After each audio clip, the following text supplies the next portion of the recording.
कल से भारत और कनाडा के संबंध के बारे में विश्व के लगभग प्रत्येक मीडिया इसको कवर कर रही है और सब में एक ही चर्चा है कि भारत और कनाडा के संबंध आज के समय में सबसे बुरे दौर से गुजर रहे हैं। 2 दिन में परिस्थितियां इतनी तेज़ी से बदली है जिसकी कल्पना भी नहीं की जा सकती थी, क्योंकि अभी कुछ ही दिन पहले कनाडा के जो प्राइम मिनिस्टर है ट्रूडो, वो भारत आए थे और भारत में उनका बहुत ही गर्मजोशी से स्वागत भी हुआ था। G20 में उन्होंने पार्टिसिपेट भी किया और यहाँ से जाने के साथ ही ऐसा क्या हो गया कि उन्होंने पार्लियामेंट में आरोप लगाया कि भारत सरकार के एक एजेंट ने कनाडियन नागरिक हरदीप सिंह निज्जर की हत्या कर दी है। अब प्रश्न ये उठता है कि आज से 3 महीना पहले जून में एक खालिस्तानी आतंकवादी हरदीप सिंह निज्जर की हत्या की गई, तो इसकी चर्चा अभी क्यों हुई? ये वीडियो थोड़ा सा लंबा होगा, तो आप धैर्य रख कर के लास्ट तक सुनिए। इसमें बहुत ही अंदर की बातें बताई जाएगी जो मैंने अध्ययन करके निकाला है विभिन्न एंगल से।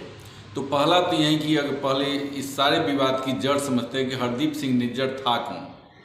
हरदीप सिंह निज्जर पंजाब का रहने वाला है और वो 1997 में पंजाब से कनाडा गया, वैंकूवर गया और वहाँ पे जा कर के अपना प्लम्बर का काम करता था, प्लम्बिंग का काम करता था। धीरे धीरे वो खालिस्तान कमांडो फोर्स के संपर्क में आया और वो खालिस्तान समर्थक बना। उसने पंजाब में बहुत सारी घटनाओं को अंजाम दिया और इसी के चलते 2022 में ही भारत सरकार ने उसे आतंकवादी घोषित किया और 2020 में और 2022 में उस पर 10 लाख का इनाम रखा गया। तो भारत का एक मोस्ट वांटेड आतंकवादी कनाडा में फ्री होकर के अपनी गतिविधियां चला रहा था, लेकिन उस समय कनाडा की सरकार को उस पर कोई भी कार्रवाई करने की हिम्मत नहीं हुई। आज जब उसे मार डाला गया, चाहे जिसने भी मारा हो, तो पहली बात तो ये है कि पार्लियामेंट में एक किसी देश का प्रधानमंत्री अपने देश के संसद में बोलता है कि भारत सरकार के एजेंट ने इसे मरवाया। भाई, अगर मरवाया तो मारने वाले को आपने अब तक अरेस्ट क्यों नहीं किया है, या जो 2 लोगों ने मारा उनका नाम अब तक आपने पब्लिश क्यों नहीं किया? इसका कोई जवाब नहीं है। इस मामले में अभी तक कोई गिरफ्तारी नहीं हुई है। हुआ यूँ कि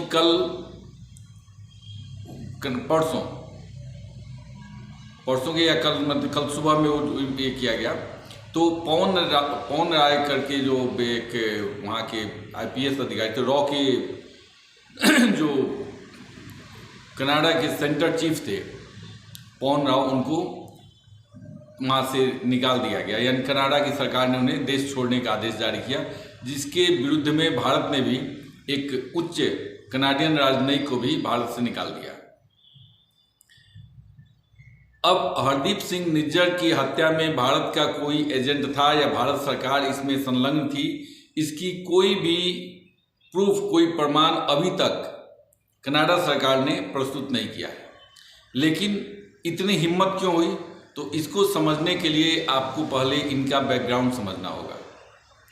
ट्रूडो के पिता भी कनाडा के प्राइम मिनिस्टर रह चुके हैं और उन्हीं के समय में, उस समय भी भारत सरकार ने बहुत रिक्वेस्ट किया था कि खालिस्तानियों पर कार्रवाई करें, लेकिन उनके पिता ने भी कार्रवाई नहीं की और एक कनिष्क विमान हादसा जो हुआ था जिसमें खालिस्तानियों ने एक बोइंग विमान को आकाश में ही उड़ा दिया था, तो उस समय भी कनाडा के प्राइम मिनिस्टर इनके पिता थे, ट्रूडो के पिता ही थे। 1982 की बात है ये।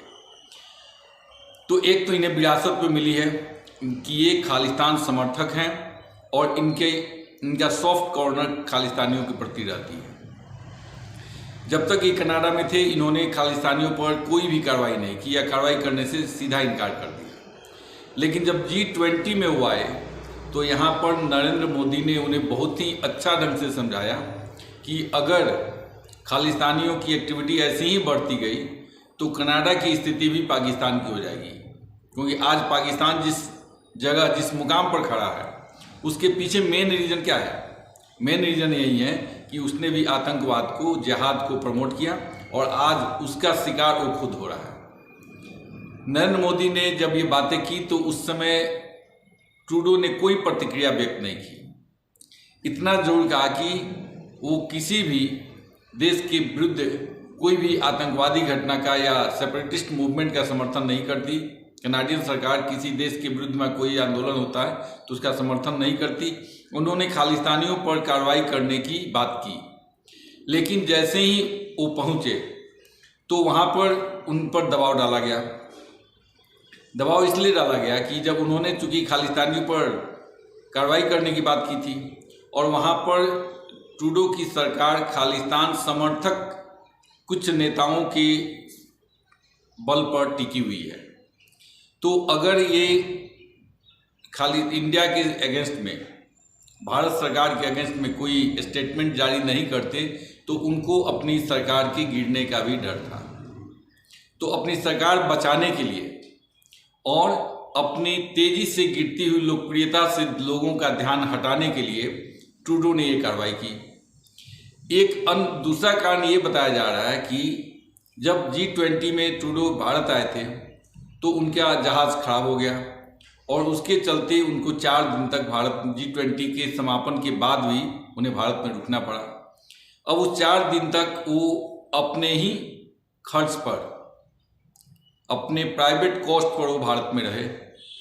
भारत सरकार ने उनको कोई भी सरकारी मेहमान का दर्जा नहीं दिया और यहाँ तक कि जब वो प्लेन में गए तो उस समय भी उन्हें कोई राजकीय सम्मान नहीं दिया गया। वो बैटरी वाली गाड़ी जो एयरपोर्ट पर होती है उसमें बैठ करके वो प्लेन तक पहुँचे। तो इस कारण ट्रूडो भारत से चिढ़े हुए थे। उन्हें लगा कि भारत सरकार ने जो सम्मान उन्हें देना चाहिए था वो नहीं दिया। जब G20 के समापन के बाद जब वो भारत में रुके तो उनको अनदेखा किया गया। इससे खिंचे हुए ट्रूडो ने वहां जा करके भारत सरकार के प्रति अपनी खुन्नस निकाली और यहाँ तक ही सीमित नहीं रहे। उन्होंने अन्य देशों को भी उछालने का, उन्हें प्रवोक करने का प्रयास किया। लेकिन ब्रिटेन के प्रधानमंत्री ऋषि सुनक हों या फिर अमेरिका के बाइडेन हो या फ्रांस के हों, ब्रिटेन, फ्रांस और अमेरिका ने सीधे तौर पर कनाडा के इस इल्जाम को, इस आरोप को खारिज कर दिया। और ये देखा जाए कि कनाडा का जो इतिहास रहा है खालिस्तान मूवमेंट के लिए, खालिस्तान अलगाववादियों के लिए, वो एक ऐसा देश है जहाँ पर वो फलते फूलते रहे और आज से नहीं, इनका एक पुराना इतिहास रहा है और उन पर कभी भी कोई भी कार्रवाई वहाँ की सरकार नहीं करती है। अभी भी बहुत सारी घटनाएं वहाँ पर हुई हैं। कई हिंदू मंदिरों में को आग लगा दी गई है, कई राजनयिकों पर हमला हुआ है, हिंदू दुकानदारों पर खालिस्तानियों ने अटैक किया, हिंदू व्यापारी जो है उन पर अटैक किया गया। लेकिन किसी घटना में अभी तक कोई कार्रवाई कनाडा की सरकार ने नहीं की है। तो ये दिखाता है कि कनाडा की सरकार खालिस्तानियों के प्रति एक सॉफ्ट कॉर्नर रखती है। और हाल ही में, कल ही की बात है, एक संगठन है जो भारत में प्रतिबंधित है, सिक्स फॉर जस्टिस, जिसका चीफ है गुरुपतवंत सिंह पन्नू।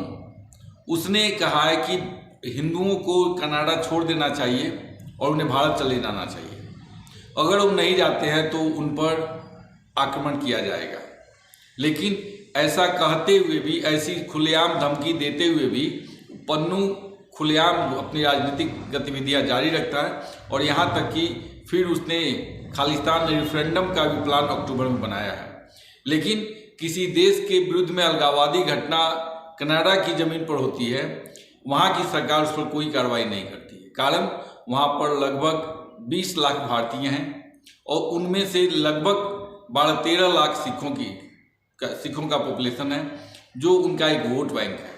तो वोट बैंक के कारण वहाँ की सरकार भी उन पर कोई कार्रवाई करने से बचती है। और यहाँ तक कि प्रत्येक पार्टी जब वो अपना इलेक्शन मैनिफेस्टो बनाते हैं, चुनावी घोषणा पत्र बनाते हैं, तो उनमें भी विभिन्न प्लान सिखों के लिए घोषित किया जाता है।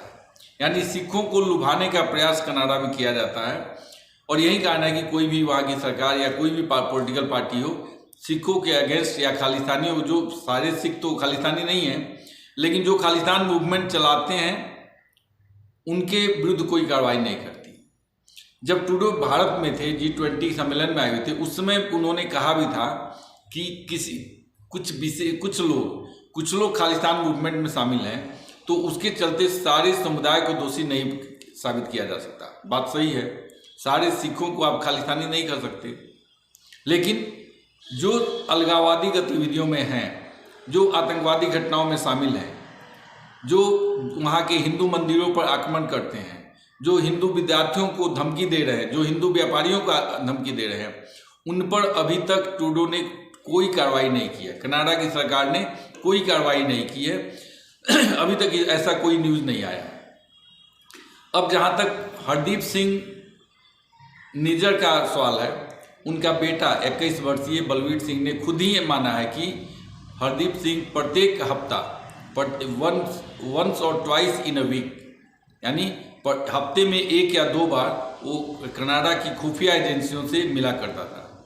तो भाई हरदीप सिंह निज्जर जैसा एक धार्मिक व्यक्ति इन द सेंस कि वो गुरुद्वारा चलाता था, तो गुरुद्वारा चलाने वाला, भारत में आतंकवाद फैलाने वाला का खुफिया एजेंसियों से क्या कहा जा सकता है कि कनाडा सरकार के सह पर वो आतंकवादी घटनाओं में शामिल होता है, या कहें कि कनाडा सरकार भी उसको सपोर्ट करती थी।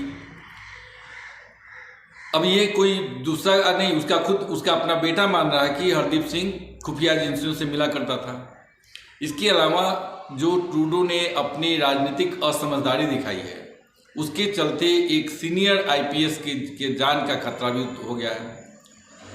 जो पवन राव, जो वहाँ के जो रॉ के सेंटर चीफ थे, सेंटर प्रमुख थे, उनकी जान को भी खतरा है, क्योंकि कहीं पर भी ये खालिस्तानी उन पर अटैक कर सकते हैं। जनरली होता क्या है, जब किसी राजनयिक को निकाला जाता है तो उसका जो आइडेंटिटी है उसे रिवील नहीं किया जाता, उसका व्यक्तिगत पहचान छिपा के रखा जाता है। एक देश दूसरे देश को बोलता है कि फलाने राजनयिक को हमारे देश से हटा लो, और हटा दिया जाता है। इस केस में वहाँ की विदेश मंत्री ने प्रेस मीट में उन्होंने उनका नाम लेकर बताया कि ये आदमी, इसमें जो रॉ का जो वहाँ पर सेंटर प्रमुख है, वो इसमें शामिल है। लेकिन उन्होंने कोई प्रूफ नहीं दिया। अगर शामिल हैं तो पहले तो कोई गिरफ्तारी होनी चाहिए थी, लेकिन कोई गिरफ्तारी अभी तक उस केस में, हरदीप सिंह निज्जर के केस में नहीं हुई है। लेकिन एक निज्जर जैसे आतंकवादी के लिए कनाडा ने, या कनाडा की ट्रूडो सरकार ने अपने 2 देशों के संबंध को दांव पर लगा दिया, ये इतना आसान भी नहीं है, क्योंकि उन्हें अपनी सरकार बचानी है, इसलिए उन्होंने